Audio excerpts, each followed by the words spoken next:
Welcome back to the second day of the Future Success Symposium, Defining Your Purpose, the self-exploration and discovery.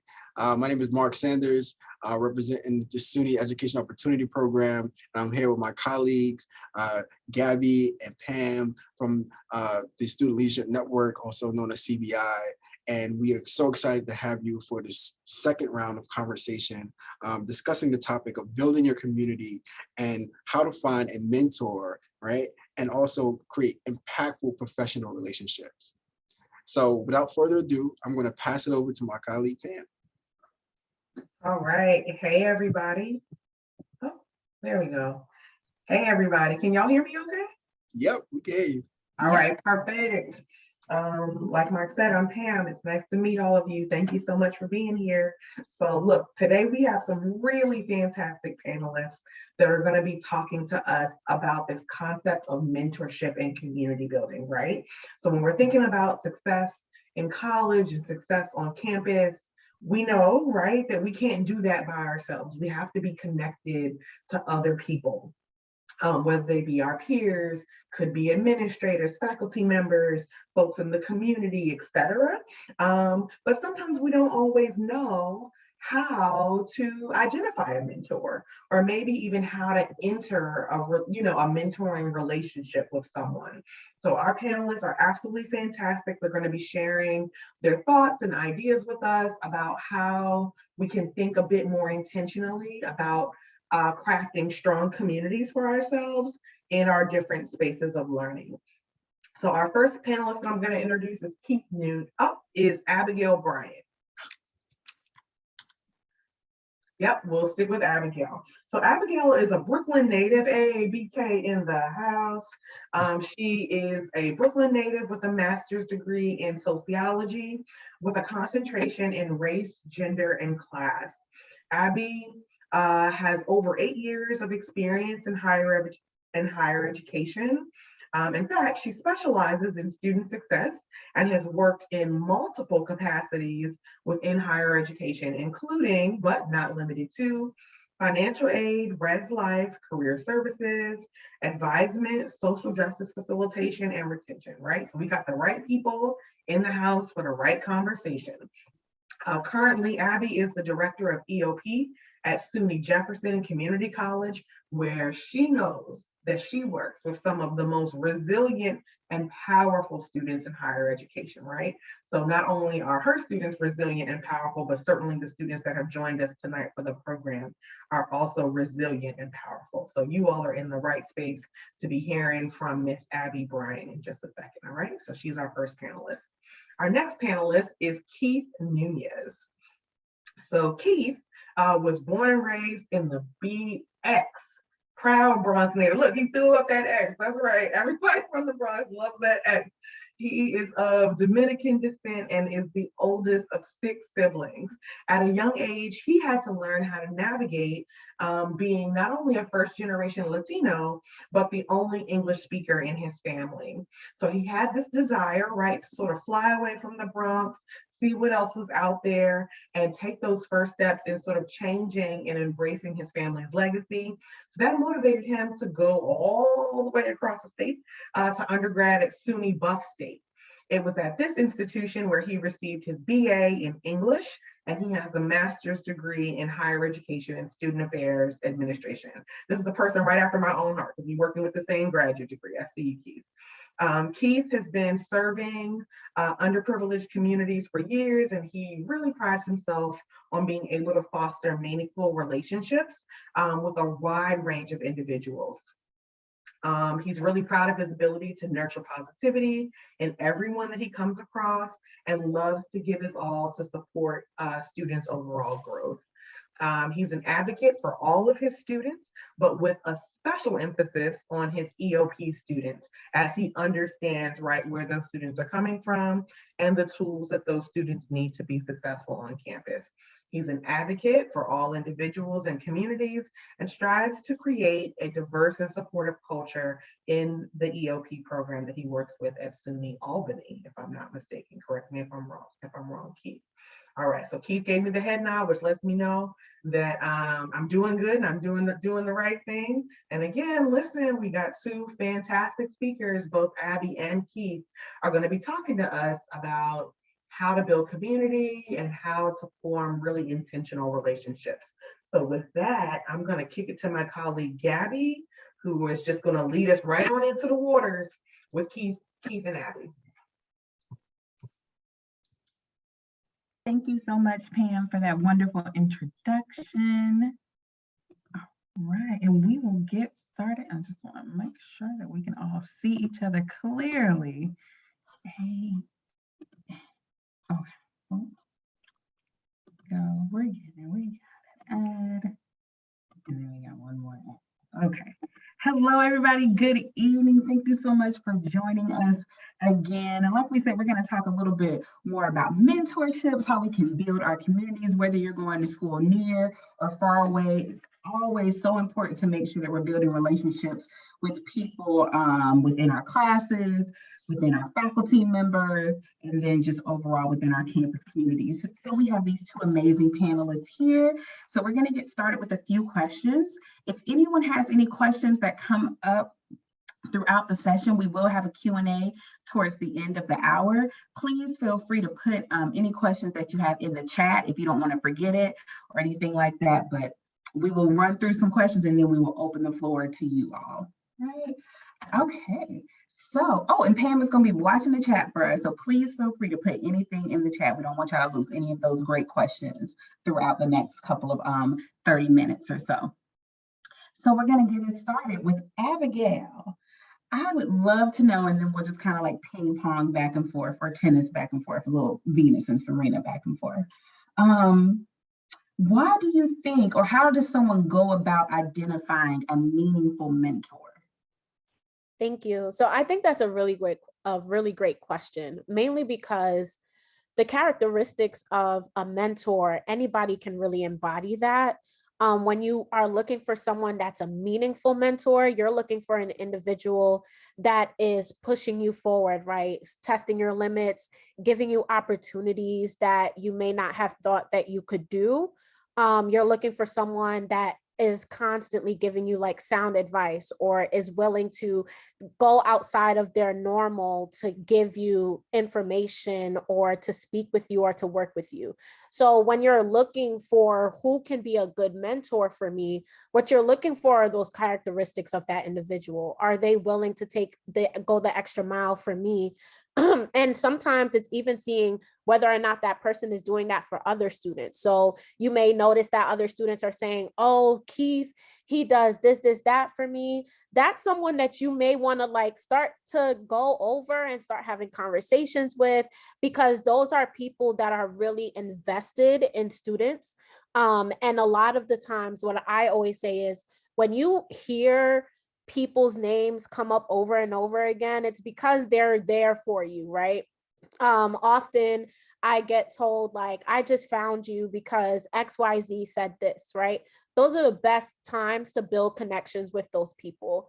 So I would say like when you're looking for a meaningful mentor, you're looking for someone that's not just there to talk with you, you're not looking for a peer.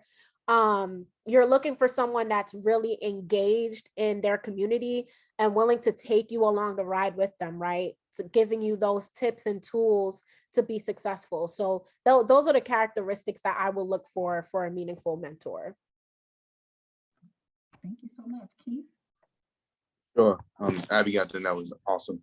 I think one thing that I would add is it is important to not just find an individual that has all these qualities that Abby just stated, but also you need to give, like, one of my personal philosophies is the people that really care about you will tell you the things that you don't want to hear.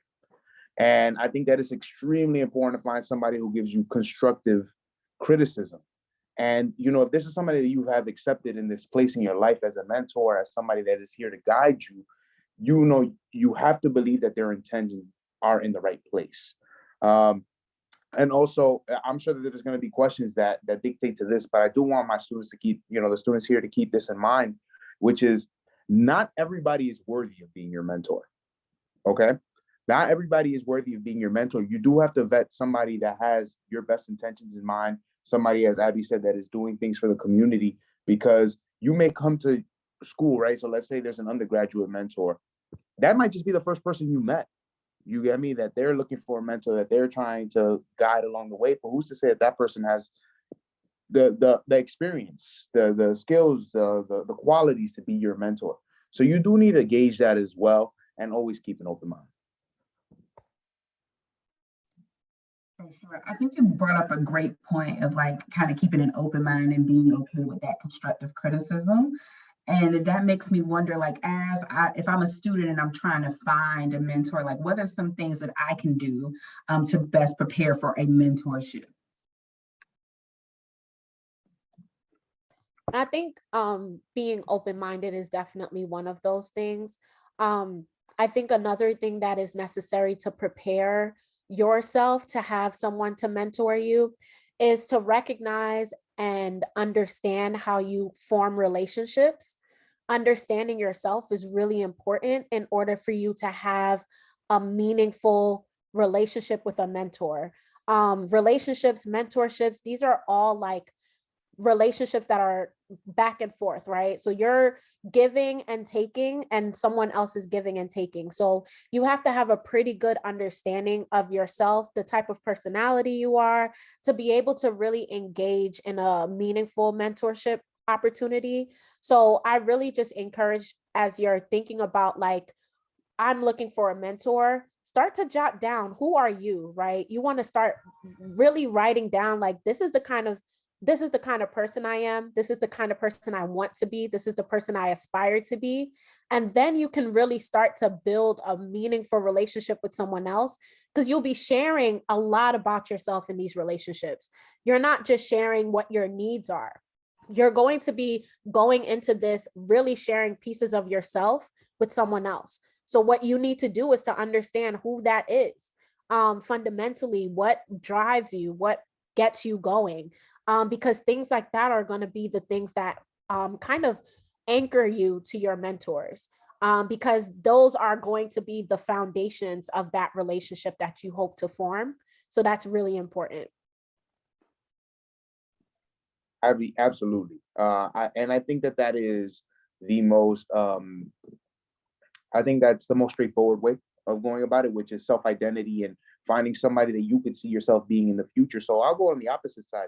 For some people, it may be about finding what you're missing, right? So let's say, there's a lot of us that grow up without our fathers or without mothers or without sisters or somebody like that. And let's say you need a maternal figure in your life that you feel like could guide you. That person could be your mentor as well. You could find what you feel like you're missing, a perspective that you feel like you're missing. You might have grown around a lot of misogyny your entire life, and then so sometimes you don't feel like you really identify with that, or you feel like you want something more. So for some people, I encourage them, find the opposite of you, because a different perspective, that's what you're here for, right? My biggest thing, especially with students that we get, all these students from New York City, is we think that the four walls of the Bronx, the four walls of Brooklyn and Harlem, we think that these four walls is all that there is. There's a lot of trees out there, right? And it's real dark at night and it's real cold. The world is very different. And, when you leave your comfort zone, you have to leave it entirely. You have to understand that there's more perspective out there. So if you want to go and find somebody that's the complete opposite of you, then go for it. Why not? I would just want to like highlight that for sure with Keith, is because you want to make sure that you're not repeating the same cycles that you've had all of your college career, right? So like some of us, we have our thing, right? This is us, this is me, this is the type of people I hang with, this is the kind of mentorship that I usually get. You have to be willing and open-minded enough to experience something different, and being okay and recognize that not every mentorship is going to last, right? So that's something else you need to remember. You got to remember that sometimes people are here for a season, for a semester, right? You could have a mentor that's only your mentor for that semester. Be okay with that, and recognize when you're looking for mentors that it doesn't have to be this lifetime, you're not married, you're not looking for your mate. You're looking for someone that's going to be able to help elevate you and bring you to the next level. And that's the entire purpose of that mentorship, especially in higher ed, especially when you're in undergrad. So just be willing to, gain relationships and let go. Be willing to and understand how to release relationships, gain relationships. All of that is stuff you have to kind of like work on yourself. But the more you tell yourself, like, it's okay to not reach out today. It's okay to, only need this person or need that mentorship for this moment. That's okay too. I know that a lot of like one of the hiccups when I first started on my journey in higher ed was I always felt like I was terrible. Like I was a terrible mentee because I wasn't good at connecting. I wasn't good at contacting you when I needed you and all of those good things. So it's not that there's nothing wrong with that. And there are going to be mentors that are going to push you and let you know, like, this kind of action is not okay. This is okay for some, but this specifically for me as your mentor is not okay. So you need to be willing to really engage, make mistakes, be willing to, stumble a little bit and get that experience of knowing what it's like to have a mentor that was only there for a little bit.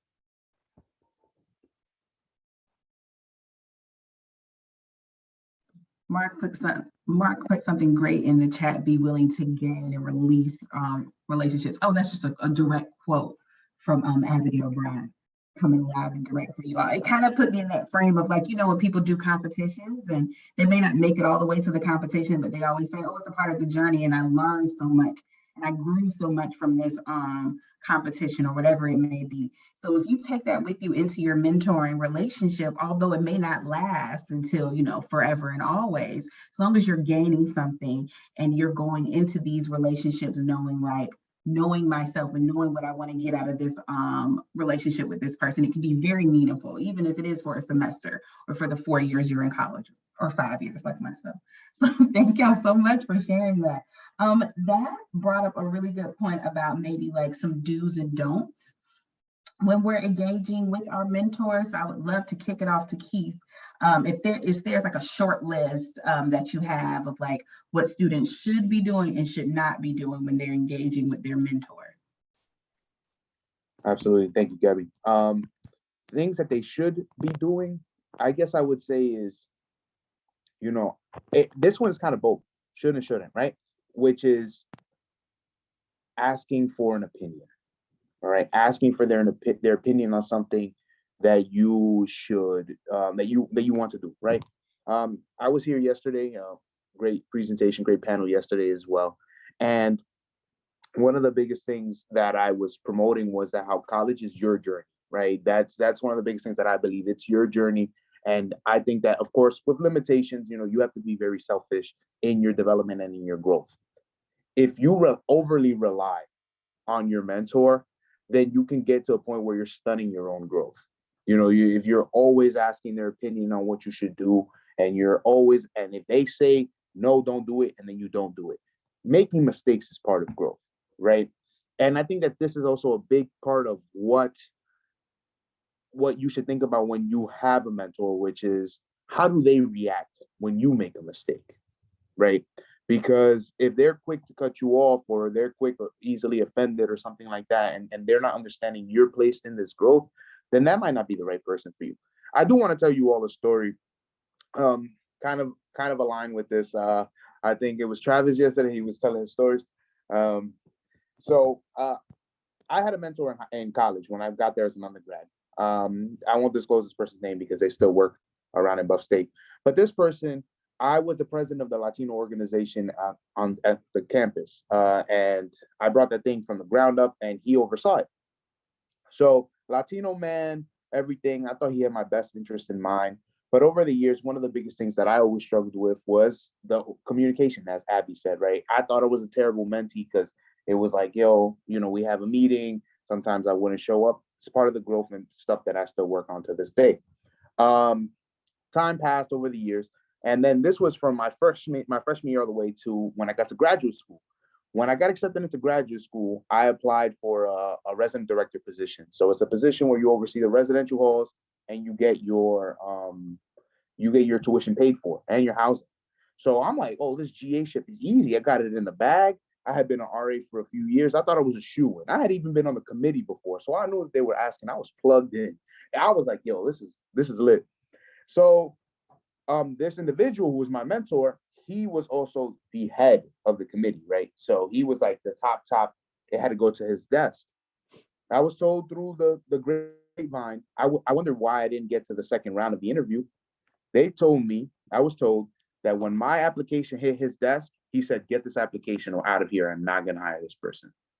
And he did that to me twice. And I was appalled. I had no idea what I did. I didn't know what was happening. And then one of my other mentors had told me, hey, Keith, your skin folk ain't always your kinfolk. That was one of the biggest things he told me, that the people that look like you don't always have your best interest in mind. And so it was like, what did I do and what did I not do wrong?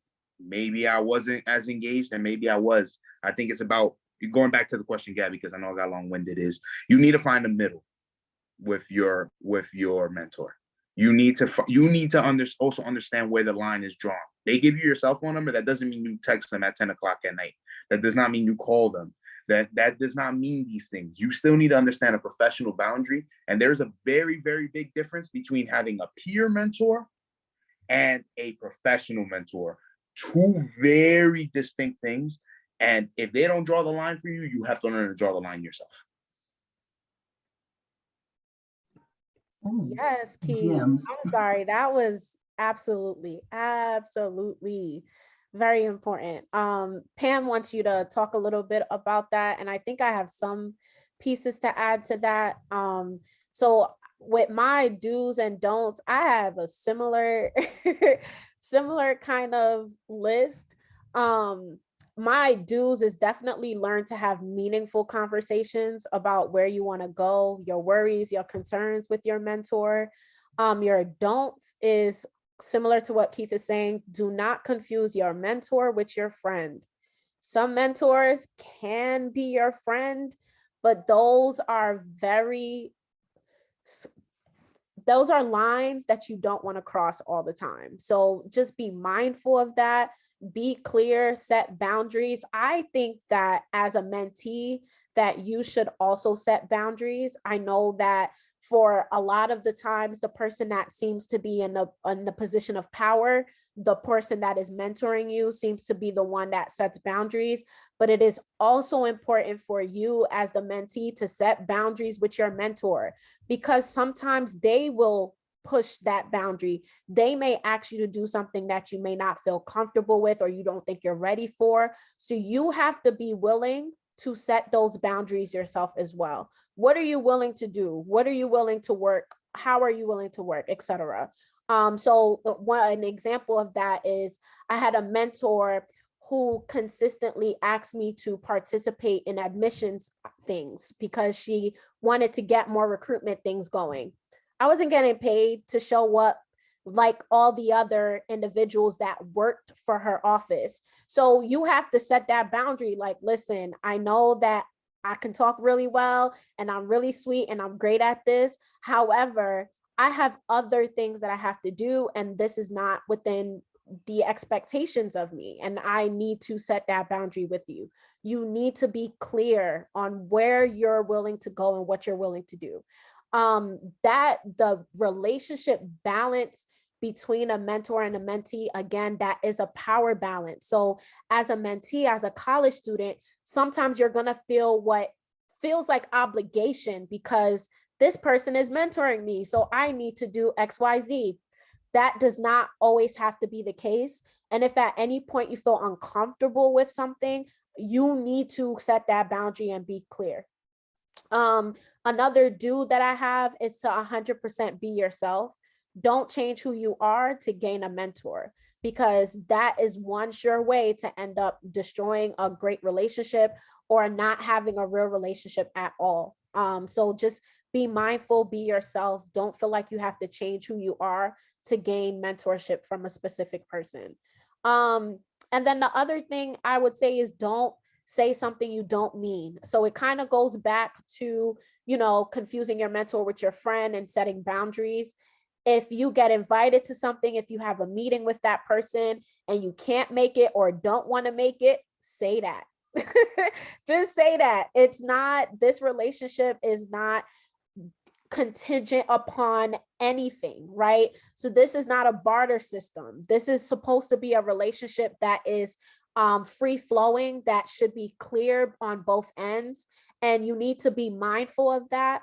And again, it goes back to that power dynamic. Do not allow a mentorship relationship to feel like you're being told to do things or you're being expected to do things all the time.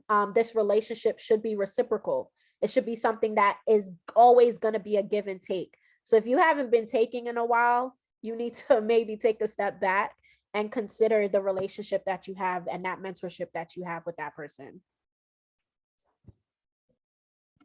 Sure. Thank you so much. We're going to dive a little bit deeper into like those differences between like a peer mentor and maybe a professional mentor. But something that you all said brought the word grace to my mind, because I feel like the story that Keith told us, if that's your mentor, if that's a true mentor to you, even if they don't feel like you're qualified for the job right now, I would hope that you're in a mentor relationship, but they would pull you to the side and say, I am not able to give you this recommendation for a job, but here's why. And here are some things that I want us to work on to get you ready for the next year. I think we always want these relationships, like Abigail said, to be transparent. You need to come to your mentor as you are, so that way they can help you on anything that you feel like you need help with, right? Don't put on a facade or anything like that. And then you also don't want your mentor to put on a facade and make you think like, hey, everything is great. And then 10 minutes later, no, I would never, ever hire Keith. So making sure that you have a clear and open communication and collaborative process in this relationship. So thank y'all for sharing those experiences. Thank you, Keith, because just bless his heart. So Keith is like, I'm ready to go back up to that school right now. Yes. So Keith, you touched on something very distinction, right, between our peer mentors and like a professional mentor. Do you want to talk a little bit more about that, Keith, and then we bring it back to Abigail? For sure. I think so let's go peer mentor first, right? Peer mentor. We have to think of all the things that encompass your college journey, right? So, we think, of course, the top of the list is your academic journey. That should be your number one priority through and through.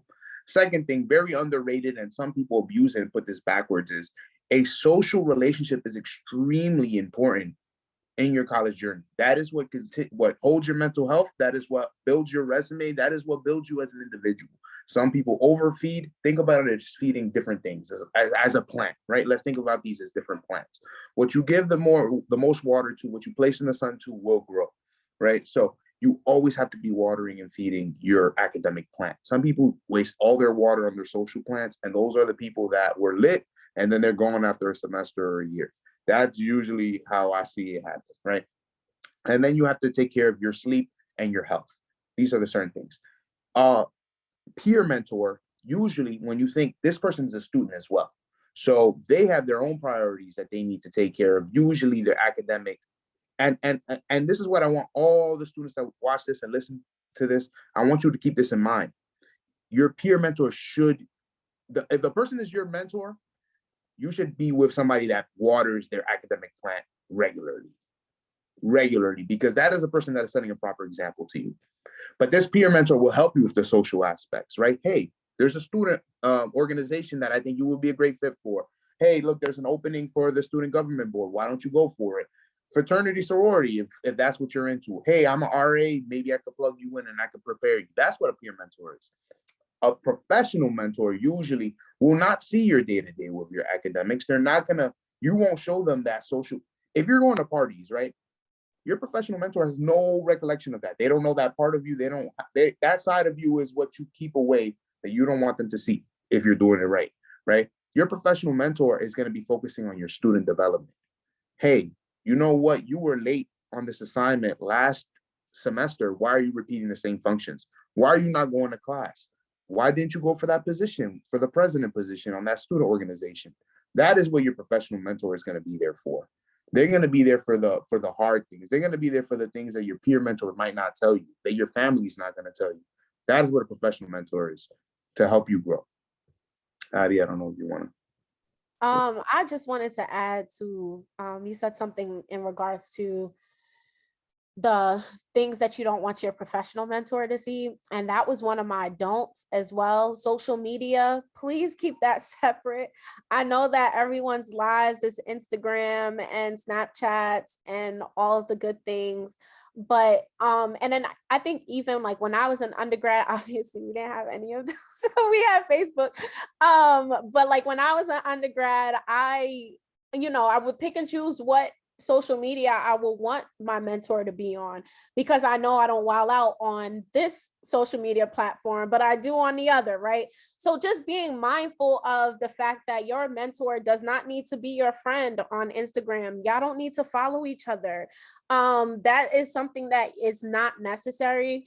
And that goes back to boundary setting. Your mentor may set that boundary. I can't tell you how many times I have declined an Instagram follow or like blocked, students that I consider to be my mentees, because that is not the kind of relationship I want us to have.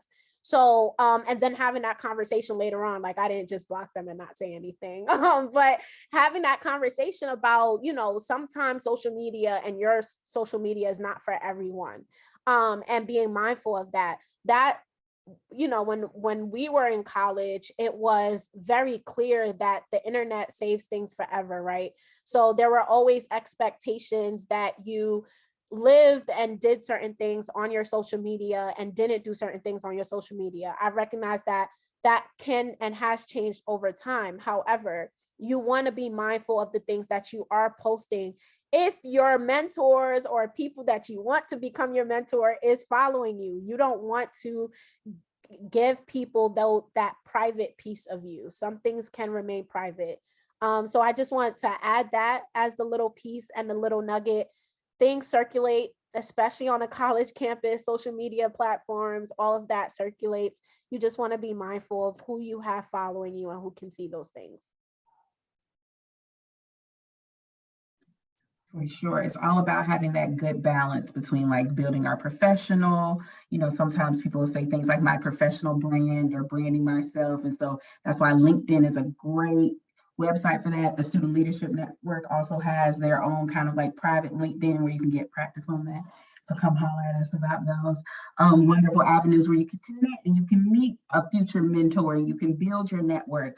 So I'm wondering, just kind of going off of that, if we're talking about like finding that community in undergrad, like who do we go to? Like what could be a first step for someone who maybe feels like, okay, I've got dropped on this campus. It may be another 10 or 15,000 students around me, or even just like within a classroom, how do I kind of break out of that and begin to build my community? Yeah, I'm sorry. Let me just jump in because this one is the one that I feel very passionate about. This, and I guess, this ties in a lot into how it was for me growing up with my siblings and people around me. And I definitely want my people from New York City to listen to this one, especially the people from New York City. We have this connotation where being proactive and being productive is corny. And I think that is something that irks my soul, which is that we think that, there's this thing that one of the biggest things I tell all the students during EOP summer is, hey, listen, if being gangster and being cool and chilling on the corner and all that stuff is cool in high school, that stuff is not cool in college. Like, it is not cool in college. Being cool in college is putting your brand out there, building yourself, developing yourself as a professional. That is what's cool in college. And that is what's cool when you become older and when you're moving forward. So the biggest thing that you want to do is putting your pride aside. That is it. One thing I want to tell all the students listening to this is, we're talking about mentees and mentors, right? A mentor is not going to ask you to be their mentee. That is very few and far between. The mentor is not going to ask you. It's you seeking out them to be your mentor. Okay? How are we gonna, Abigail talked about setting boundaries and setting a title. Somebody doesn't just become your girlfriend over time or your boyfriend over time, right? You have to ask me. Nobody just gets married. You have to ask somebody to marry. There needs to be a clear distinction on your relationship.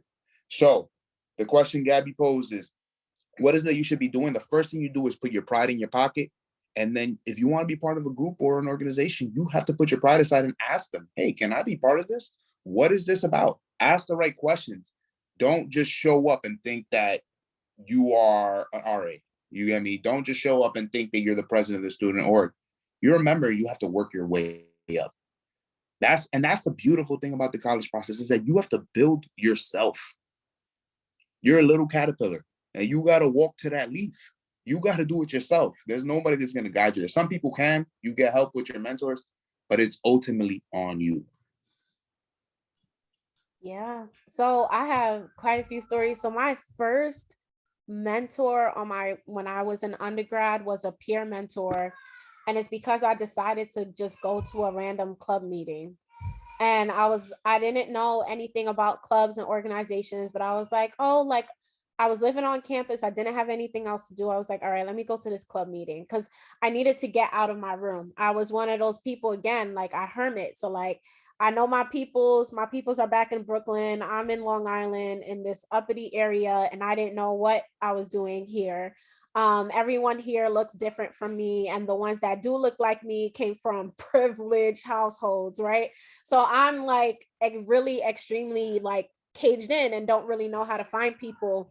When you go to like those club fairs, take that seriously. Really try to find something you can go to and spend time with other people that are interested in similar things that you're interested in. So my first club was Mosaic, which was a diversity club. It was just a club that wanted to do a bunch of different stuff, engaging in different cultures. And I was like, oh, that sounds like fun. I want to be an anthropologist, so of course I want to do that, right? So I went to the club meeting. I went to the first one. I skipped the second and third one. I went to the fourth one. I skipped the fifth and the sixth one. And I just went whenever I felt like going. I felt like getting dressed up to go. And the president of the club at that time saw me, trying to get some consistency with trying to come to this club meeting. And she pulled me to the side and was like, hey, I noticed that you're really interested when we have conversations. You're really into it, but you miss meetings often.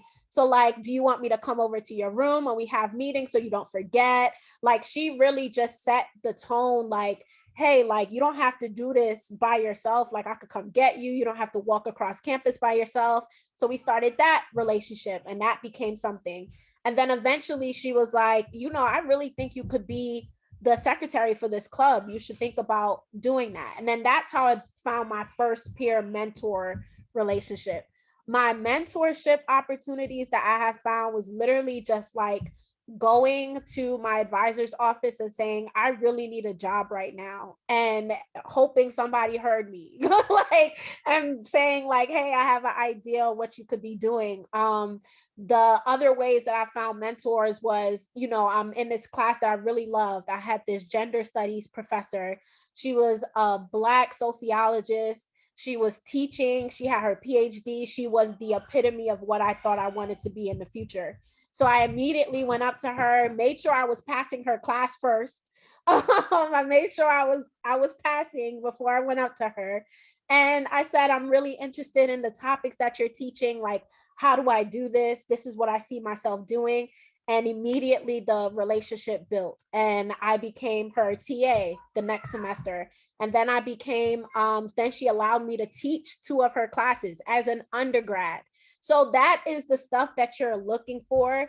And you're looking for someone that, like, I was scared out of my mind. I was like, I don't think I can do this. She was like, I've never seen an undergrad more prepared for teaching a social movements class than you, and pushing me to do that. So it's really about, setting yourself out there. Like Keith said, put your pride in your pocket. If you need some extra cash, go out there and tell some people you need some extra cash. People are going to be like, oh, we understand, because the college environment is not the outside world, right? Every college is an ecosystem. It's its own little world, and stuff that you could ask for and say in college, you're not going to do that in the real world. but you can do that there because that's the point of college, right? The point of it is to give you exposure to these variety of different opportunities. So that's my tip on creating community and doing that. I'm just go for it. Just complain, go into an office and complain about how the food don't taste good. You're going to find a mentor that's like just as pissed off that the students have to eat that food, right? So you just find what you're passionate about, go out there and start talking to people. I just think that's really important. I know that like it's scary. But again, there's nothing like the college environment, that college campus, you could really do anything. And people are gonna pick it up and let you do your thing. Yes, thank y'all so much. We're actually about to shift into our Q&A session. So thank you so much for putting that question in the chat.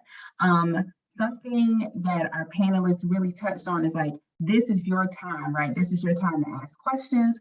This is your time to reach out to maybe a professor whose class you really enjoy. Make sure you're doing well in the class, or use that as a way to be like, hey, like, I'm a little confused about this. Can I go to office hours? Like, you don't have to know it all before you go and you reach out to someone.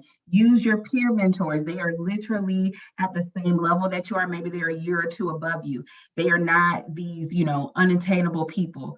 Please reach out to them. If you're trying to build that community on campus, all of these colleges, whether it be a SUNY school or a CUNY school or private, all of them have tons of resources that have already been paid for. Please tap into these resources. Go to your community fairs, go to your volunteer fairs, stop by the Career Center, read those long emails. I know you may get like tons of emails, but all of that is going to be chock full of great information that you can go to, and it's free, and it's a way for you to connect with people on campus. It's a way for you to go to a panel such as this, for you to meet people like, oh my God, Keith and Abigail said something so amazing. I want them to be my mentors. Like, you won't know these things until you start to kind of expand your boundaries of yourself. So thank you so much to our amazing, wonderful panelists. I just want to give them a round of applause for being so transparent, being so open, and just like sharing your wisdom with all of us.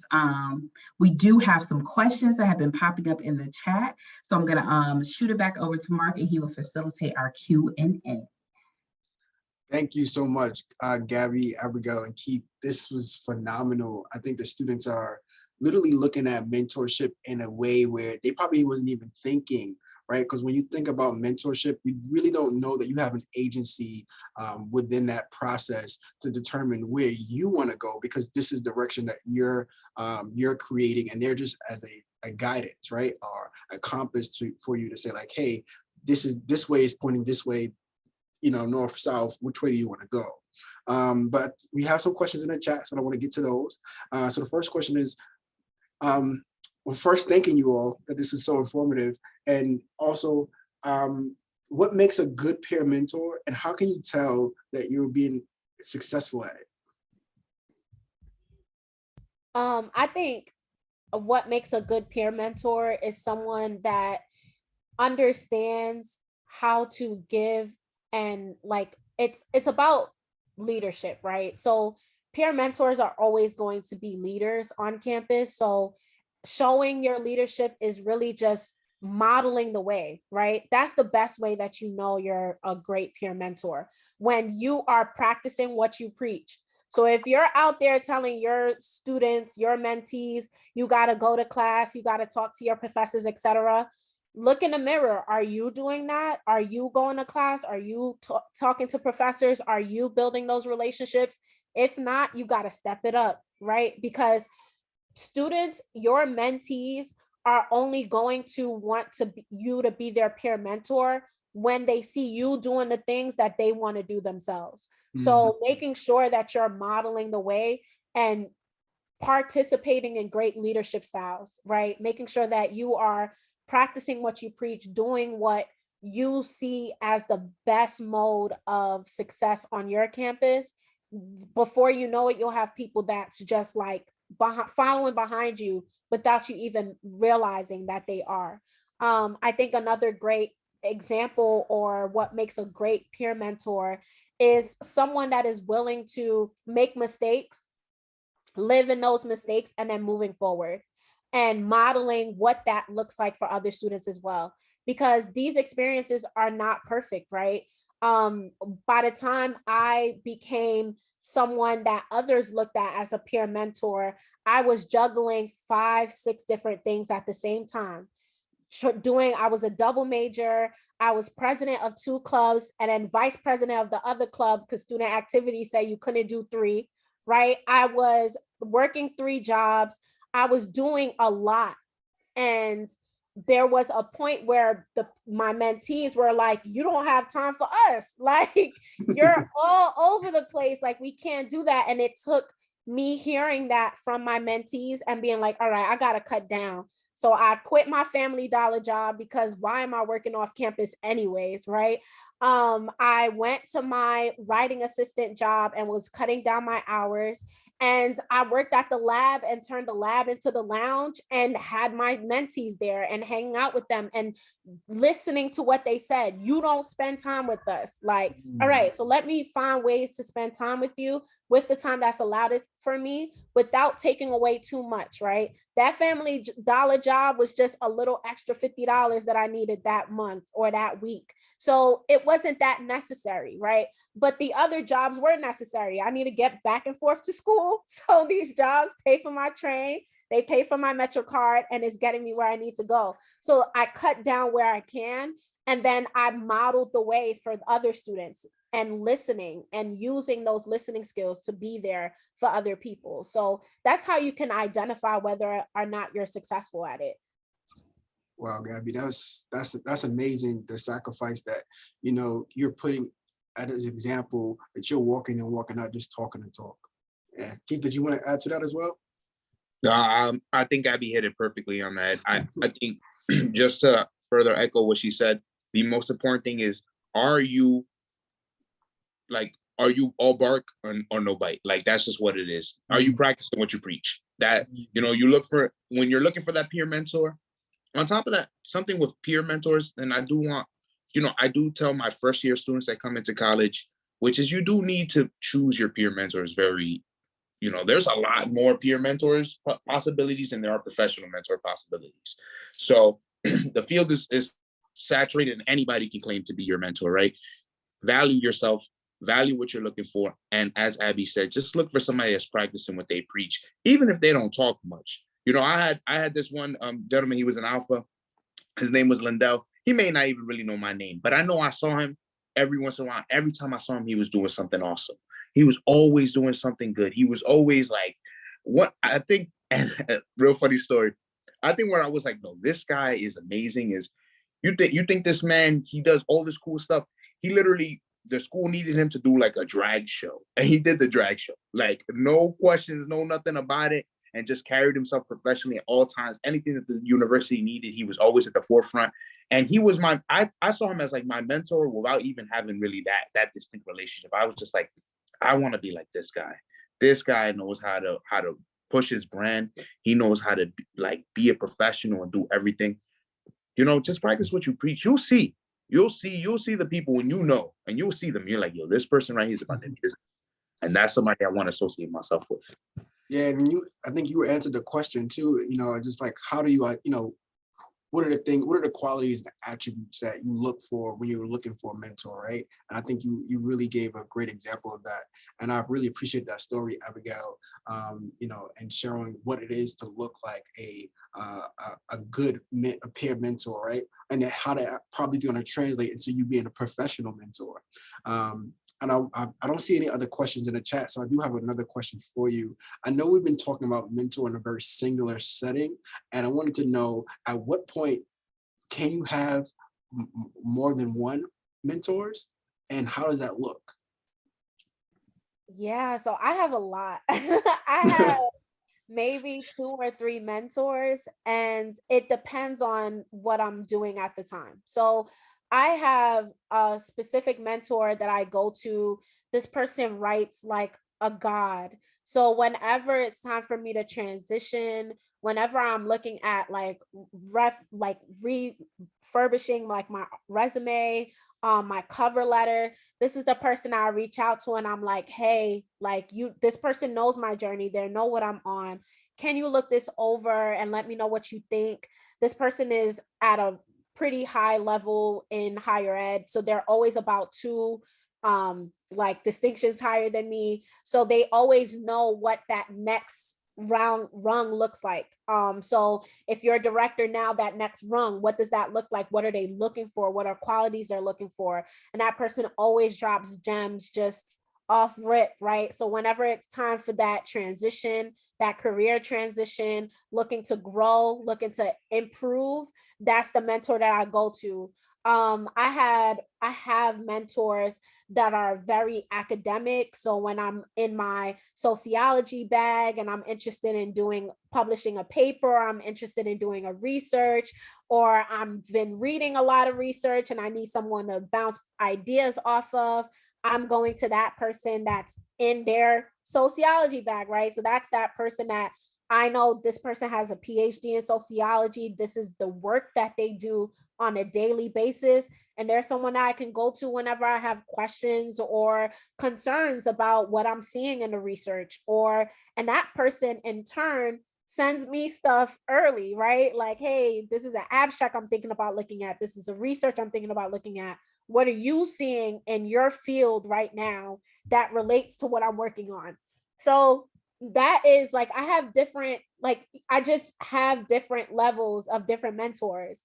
I do have a mentor that I consider a friend, that I reach out to and we talk on a daily basis. And that relationship is wonderful because we keep it real with each other always. So it's like always somebody that they're your friend, but they're also going to flip that switch and be like, all right, but what you just said to me just now didn't make an ounce of sense, right? So I just have many different mentors, and I think it's perfectly fine to do that. I think one of the questions that we didn't get to was understanding the difference between mentors, advocates, and sponsors as well. And I think that also goes into it. So you could have different relationships with different mentors, depending on different avenues or industries that you're working in. But you're also going to have advocates that you don't have to work with often, but just keep in the loop on what you're up to, what you're doing, so that they're advocating for you when you don't even have to say a word, right? So you're looking for somebody that is just in spaces that you don't occupy. So you're hoping that when you share and show your accolades, when you're being presented awards, that that person knows these things about you so that they can go forth and advocate for you. Some mentors can advocate for you, but there are people that are simply advocates. On my campus, I had an advocate and didn't even know it. It was the dean of academic affairs. I never had a reason to talk to this lady because my GPA was where it needed to be. I was doing my work. I was like, I have no reason to know this dean of academic affairs, but this dean of academic affairs knew me. She knew my name. She knew what I was up to. She knew what my major was.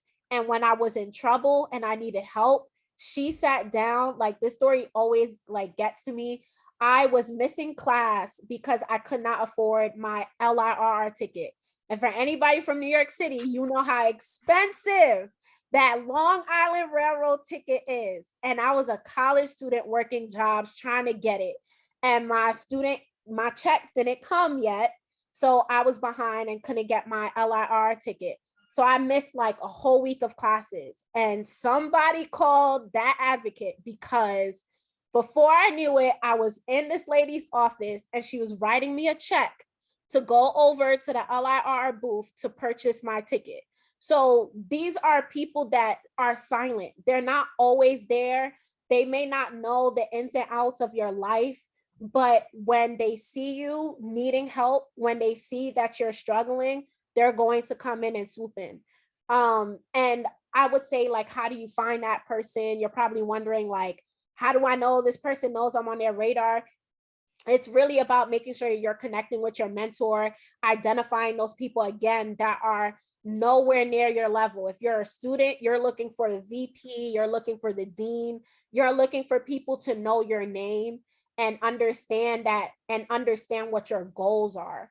Again, it goes back to that, making sure you have clear, distinct goals, that you're sharing that with people. Don't keep it to yourself, because closed mouths don't get fed. So. Oh man. We're leaving tonight with another treasure chest. That's all I have to say. Thank you for that information. Keith, did you want to add to that? Yeah, just real quickly. I think Abigail hit on some amazing points, and I just wanted to build on that just a little bit. So Abigail talked about, you brought up multiple mentors, right? So she brought them up very laterally, right? So we think about it laterally, right? So she talked about different mentors for different things. I'll go on the opposite end and I'll talk about mentors vertically, right? So God willing, life is long, right? And this is not just something for the students listening in, but for all of us right now as current professionals. Life is long. We keep going up and up and up. There's always somebody that can be your mentor at any age of your life. At any age of your life. So your mentor when you were in high school is different from your mentor when you're in college. Your college mentor is different from your professional mentor, and then et cetera, et cetera. Some of us are parents, right? Or are new, young, first-time parents, right? You know how to raise kids or something like that. So you may know somebody that raised a bunch of kids and you're like, yo, this person could be my parenting mentor. There's a whole bunch of different stuff. You can have mentors for all these things. And, follow, again, whoever sets that example for you and you want to value that person in your life, just follow. And that could be at any point. One of the greatest quotes I ever heard was, there was a gentleman who was in this, in his path in life. And when he wanted to recenter himself, he spoke to somebody that was 80 and he spoke to somebody that was 7, right? So you can learn always, and from anybody. You can always learn, everybody. Just remember that. Man, that's powerful right there. Because we always think about, hey, I need to talk to somebody who's in my situation, who I see there. But you'd be surprised on what experiences people walking right by you have that can drop off and change your perspective in an instant that will literally help you in the long run. So Keith, that was powerful. And thank you for sharing that. And I just want to thank you all for really being here today and sharing your wisdom with the students. And I would definitely want to just pass it on back over to Gabby for any closing remarks. Yes, once again, thank you all so much for coming. I want to give us another hand clap to our panelists for being in the room. We appreciate you for taking time out of your day to be here with us and to share these gems with the student. Hopefully you all are taking away how to find a mentor, how to build community on your campus, and how to create an impactful mentoring relationship. So please take everything that we said today and apply it to your real life, right? And so tomorrow, January 13th, which is a great day, we will be back here, same time, same Zoom, and we will be talking about your academic discovery. Do majors matter? So please check back in for that. If you had a friend who you were supposed to come and they didn't come in here with you today, please invite them to come and meet with us tomorrow. And we will see you tomorrow at 5:30. Bye. Thank y'all again. Thank you, Ermina. She's amazing.